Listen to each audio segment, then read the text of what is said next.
So here we are doing a walk in the rain, and I'm doing a walk that I like to call the step circuit, because it's a circuit that goes down throughout the reserve here out in Flaxland or Glenbrook, and it goes down via Lapstone Viaduct and then back up some new steps that have been made out to Elizabeth Lookout.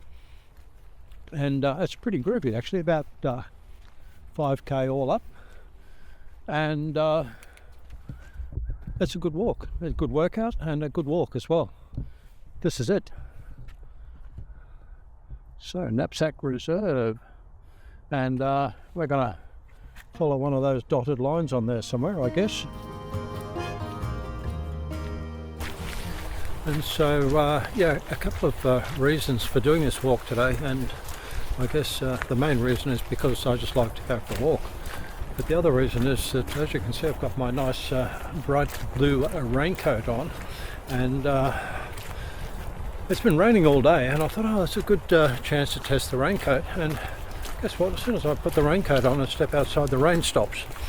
Anyway, we'll see what happens. I'm either just going to work up a lather of sweat in the raincoat without the rain, or with the rain.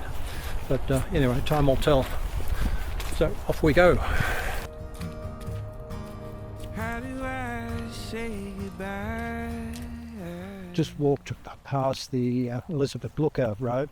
I'm heading out towards Marge's Lookout, and I will proceed down here a little ways until we get to another turn off from this road, which is called the Lovers Walk or the Lovers Track or some such thing.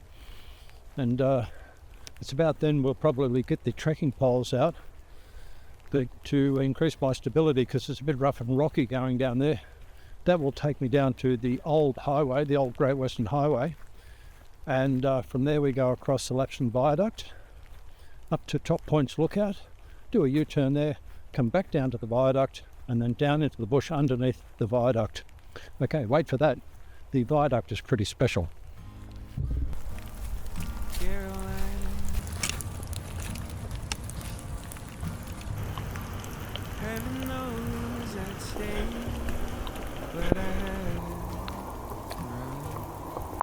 Well, we get to the bottom of Lovers Walk, and here we are at the highway. Now this doesn't look much like a highway, I admit, but let me tell you something. When I was a young fella, this was the main road with the kookaburras. This is the main road through the Blue Mountains. This is the main Great Western Highway, would you believe? Now it's obviously about twice as wide as it is now, but you can see by the trees how wide it was, and also the cutting. Now just spin around here, and the highway used to run up the hill here, zigzag its way around through here, over the Lapstone Viaduct, which you're going to see in a minute, and then proceed on through to Lapstone and Glenbrook. And there was a lot of traffic. Trucks, cars, buses, you name it, used to rumble up here day in and day out. Now, I know I'm pretty old, but all of this was happening, I think, back in the 80s or thereabouts. And since then they've got the new super duper 4-lane highway running down below us. You can probably hear it in the background, and that's what carries all the traffic west and east across the Blue Mountains these days. Here calling my name, life won't be the same, 'cause she's worth more than all. We're going to take a little side detour here, walk underneath the first arch of this bridge, and then a roundabout back underneath another arch on the other side of the creek, and then start heading up towards the lookout at Marge's Lookout, Elizabeth Lookout. The bridge was made in 1867. The engineer in charge was John Whitten, and he's sort of known as the father of New South Wales Railways. And this is a remarkable thing. He designed this bridge, and it was built by not convict labour, as some people seem to think, built by contractors. And what a feat. 1867, eh? I can imagine how they built it. And I haven't, well, I'm not aware of any photographs at the construction stage of this building, or this bridge, sorry. If there is any around, I'd love to see it. And in my wanderings back in the day, I came across a large square pit on the uphill side of this bridge, and I'm assuming that it was for a counterweight. I'm not sure how good the mechanical advantages were of machinery back in 1867, not that great I would imagine. And so I reckon that they had some sort of counterweight system to lift some of these blocks of stone right up the top there. And I won't tell you how, but I managed to measure the depth of that pit on the uphill side, and it was more or less the same depth as this bridge is high. So that makes me think it was a shaft for a counterweight to drop into.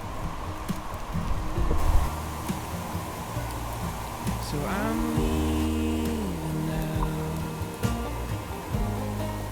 Don't know if I'll come back from now. I'm going out. So in 1926, this bridge was turned into a road bridge, and that's when it became the highway, the Great Western Highway across the Blue Mountains.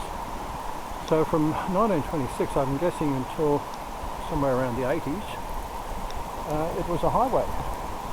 And obviously they had to find some other way of putting trains across the Blue Mountains, and that was the new railway line that went through what is now Lapstone.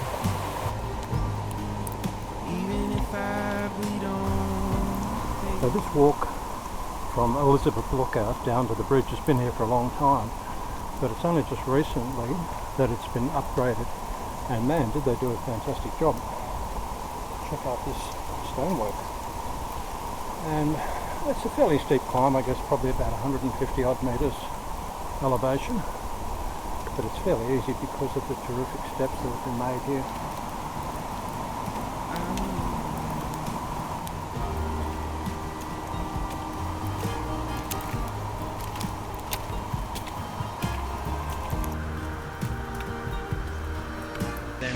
So that was easy, and I think all things considered I probably did pretty well actually. And when I say all things considered, I'm talking about being 4 months out of having both knees replaced, and a bit over 2 or 3 weeks after having a double hernia operation.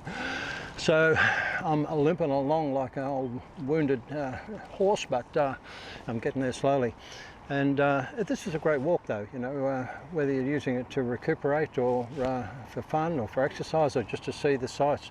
And as you've seen by that Lapstone Viaduct down there, it's worth going down there just for that. So anyway, you know, I'm pretty wet and pretty soggy, so I might just sort of wrap things up here and stick the old camera back in the backpack and tootle off up to the car and then head home and have a good hot shower.